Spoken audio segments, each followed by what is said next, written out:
and had them. We don't want them jobs. We had them jobs for 400 years.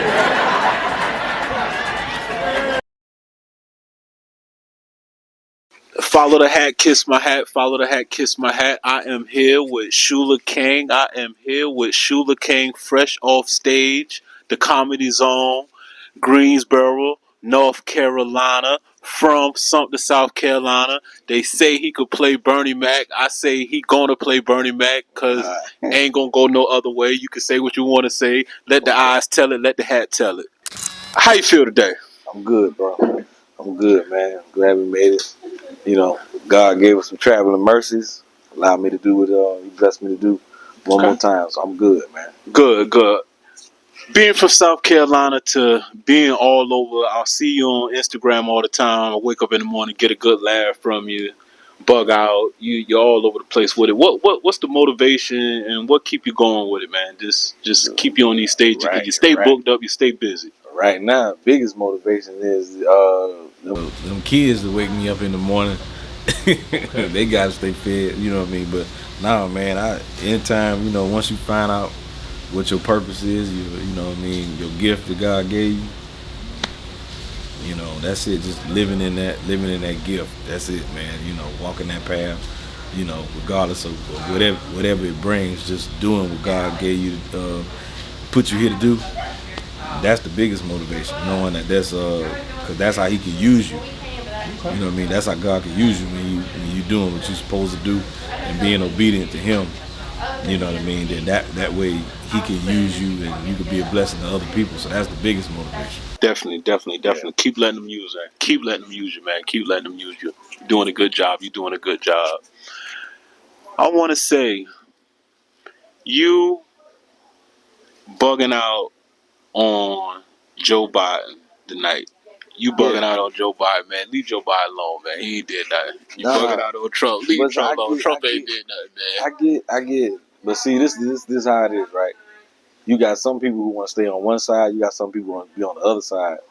I'll say I call out whatever on both sides. You know what I'm saying? Like, I don't dislike or like either one, so I can talk about. You know what I'm saying? Yeah, I get it. I definitely get it. Yeah. Definitely just gotta mess with you. We gotta talk about it, man. I stay away from the politics. I don't vote. I don't vote. I can talk about it, but I'll just be like, I can talk about, both sides. Ain't nobody above nothing, so I can talk about it. Definitely. What I do. Definitely.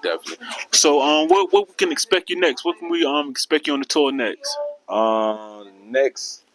The next city is Ontario, California.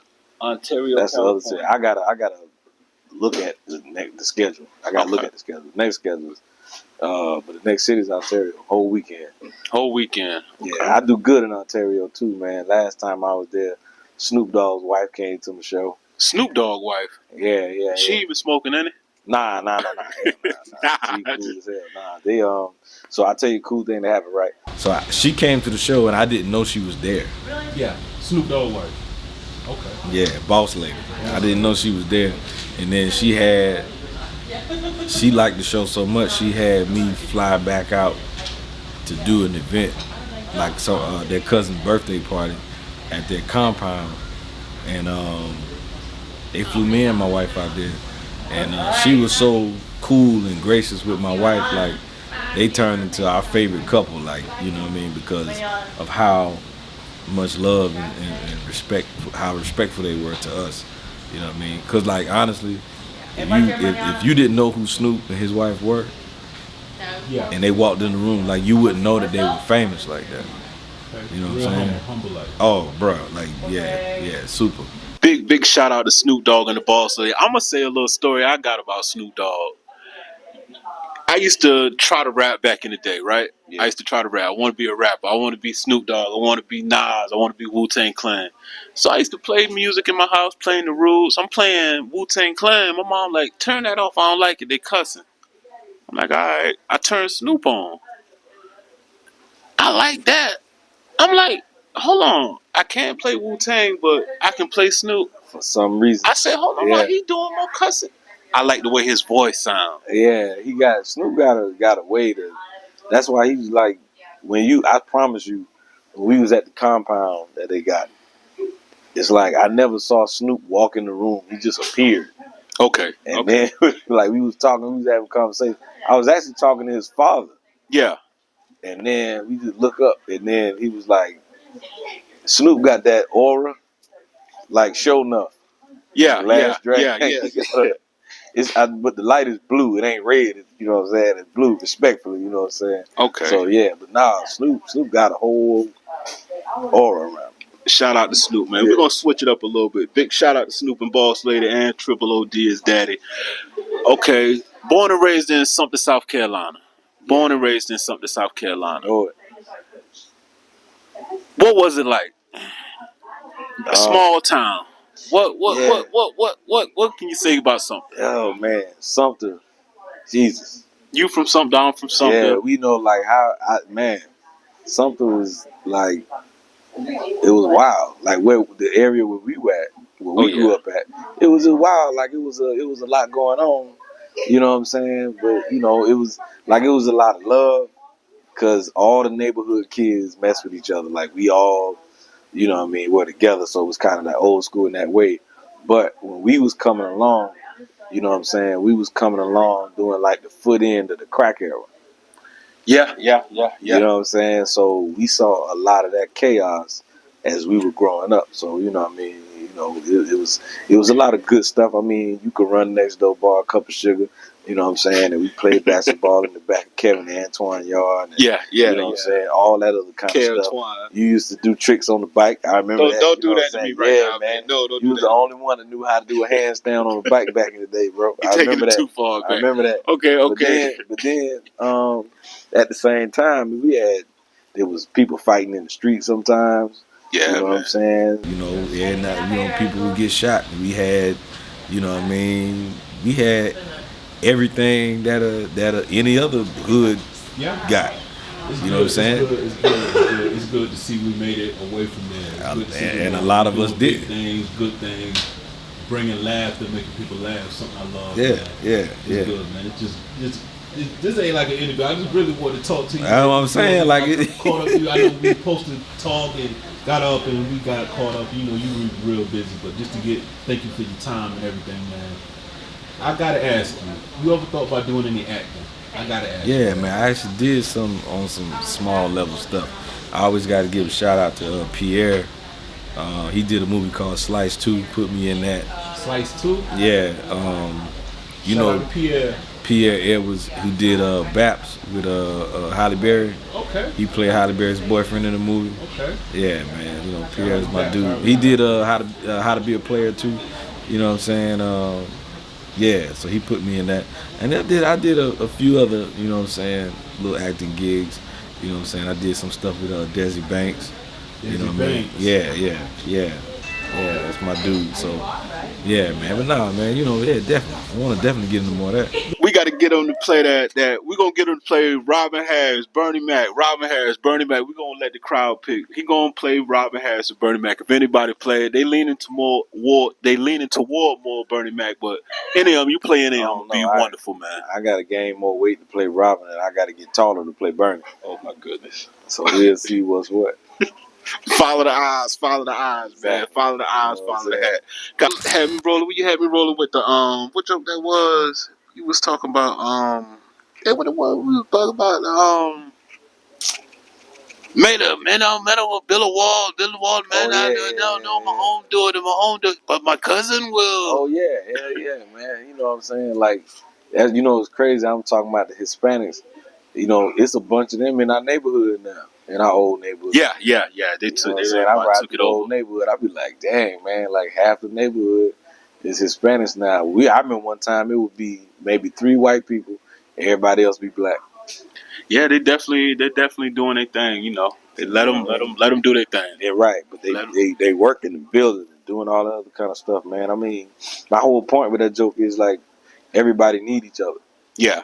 Whether you can pretend like you don't, but at the end of the day, everybody need each other, man. Everybody need each other. Everybody need you. Just like everybody need an Undertaker. Your favorite Undertaker, your favorite Undertaker comedian. Got him here, man. Got him here. Like I said, once again, thank you for your time. I don't want to keep it long. It's so much I want to talk about, but there's like, it's been a long day. I know. Part 2. We definitely gonna do a part 2. I hope to get you in one of these movies I write up, and when I got a funny enough role, we try to get you in something, man. And I want to give you one thing. Just gonna bring back some memories. You did a show in Columbia a long time ago. Oh my God! He did the show. Wow. And it done turned brown. Wow. I told you when you gave me the shirt right here. This is his shirt. I told him over 10 years ago it done turned brown. Dang. I said you gonna do big things. Wow. I said you gonna do big things. This is back before I could even find somebody to put my face on a shirt. I think John Witherspoon been in there with us that night. I can't remember who it was. I know I said, man, I gotta get the shirt. I can't remember who I opened for that night. You gonna sign it for me, y'all? That might have been the night I did. Might have been Pierre. I think it was that night. I just remember. I'm telling you, I said, man, you stick with it. You gonna do big things, and damn if you ain't doing it. And I know that's over 10 years old. I never wore it. I said he gonna sign it. I ain't gonna let him sign it till the right time. And I feel like the right time. That's why I tell everybody, keep pushing, man. You never know. You got to stay consistent. You got to keep pushing. You got to do what work for you. Don't worry about what working for him. Don't worry about what working for her. Do what work for you. I watched this man grind this thing out, come up from the mud to pack shows now. So, like I said, with anything you do, keep pushing. It will work. You do anything for a year straight, you're going to see some kind of results. Don't worry about how much people supporting this person, how many people supporting them. Just worry about who's supporting you. Like I say, we're here in the comedy zone, here with Shuler King, the king of comedy. All right, so I usually just say to whoever, thank you for the love, Shuler King. I said to Rich, thank you, brother, love you. I signed Shuler King, but I also put Lil Frank from the block. Okay, Lil Frank from the block, man. You know thank you so much. So, thank you so much. Yeah, I that's got mine, special. y'all. You know what I'm saying? I got mine. I'm gonna put that in front of the camera. You know what I'm saying? That's right. I got mine. We doing it a little different. No, you know what I'm saying? Cause that's for those who know me, y'all know that'd be like, man, that's Lil Frank, man. Nah, man. I watched this. I really watch him grind this thing out. I'm gonna ask you one more thing before we get out of here. What was it like working with Nick Cannon on Wildin' Out? Oh, bro, Nick Cannon got to be the dopest. He's super cool, man. I ain't even gonna lie to you. He's another person like who, like everybody that I know that has really like made a fortune in entertainment and really like that. Just regular people. You walk into a room, they don't do all the extra stuff. You know what I'm saying? Nick could just be sitting here chilling, regular dude, and I could never say nothing bad about him because he gave me an opportunity. He gave me a great opportunity. You know what I mean? Actually, he DM'd me himself and told me, he was like, yo, man, I see you doing your thing, man, keep it up. And then about a year later, I ended up on the show. So, you know what I mean? I could always appreciate him, you know, for that. And then shout out to Nick Cannon. Yeah, and I was on set. I remember one time he just I was trying to stay out the way and not say nothing to nobody, and he turned around and kind of like caught my attention and was like, hey man, you know, come in and just chopped it up, talk to me, you know what I'm saying, for 20-30 minutes. You definitely, when I saw it, I was like, man, he did it. First one of my friends, I can actually say I know, growed up with, did it, and that made me feel good, bro. That gave me a lot of energy to continue to do what I do, and you gave a lot of people energy, man. And just keep doing what you do, bro. I love you. Keep pushing. For sure, man. 2024 ain't gonna bring nothing but good things for you, for us. Follow the hat, kiss my hat, Shuler King. That's all. It's a wrap. Yeah. Follow the hat, Shuler King. I'm gonna let him. He a busy man. Y'all let him get back to his thing. Thank you for having me, man. Yeah.